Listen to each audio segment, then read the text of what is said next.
My mom passed away a couple years ago, and I was grateful that she died in July because it was the only time in Michigan where you didn't have to follow a snowplow instead of a hearse to drive to a funeral.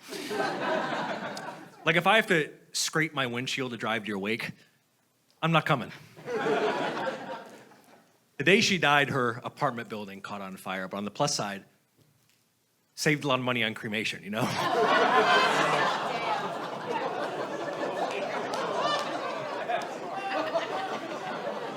Nothing really prepares you for having to plan a funeral.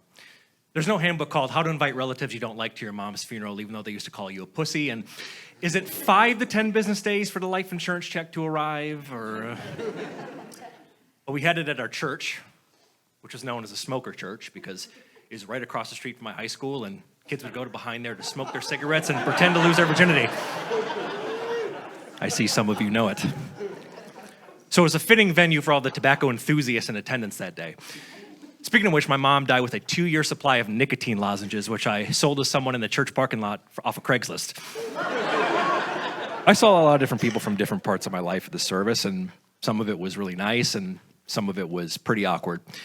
Because when you see some people for the first time since you were a kid, they don't know who you are as an adult. And it made me realize that I never really knew some of these people to begin with. After the service, I was making my rounds when I felt a tap on my shoulder, and I turned around, and standing there was my cousin Cathy, who could be best described as elegant white trash. She lived in a rundown Victorian-style house in northern Michigan that we were convinced would fall in on her if the dog barked too loudly. Her house was so gnarly that you got dirtier if you took a shower there. Now, I hadn't seen Cathy in several years, but based on the look of her, those last several years were rough. She was a chain smoker and a booze hound. This woman drank cheap beer from a brandy glass while wearing the same cigarette-burned bathrobe from the time she almost lit herself on fire in bed. But I could tell something was different about her when she started to speak. You live in California, right? I heard everybody out there sucks Joe Biden's dick.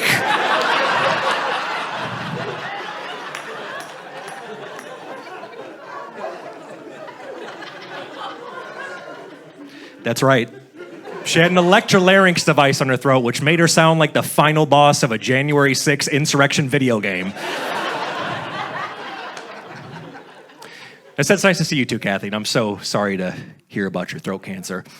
And she said, Well, I'll be with your mom soon, and I hope I still sound like this when I sneak up behind her in hell.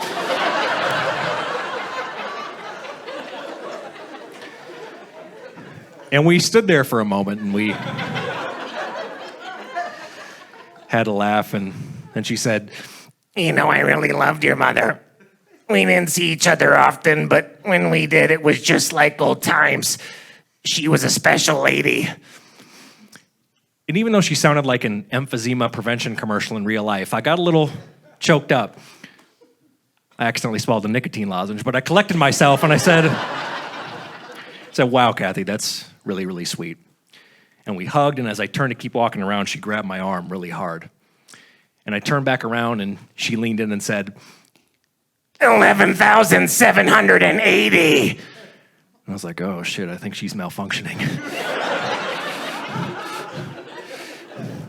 And then she leaned in closer and said, That's how many votes your liberal cuck president stole to win the election.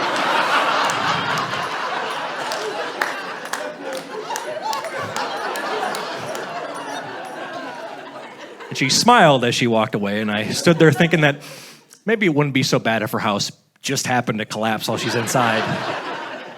Because you don't have to cremate a body when you can't find it. You know what I'm saying, gang?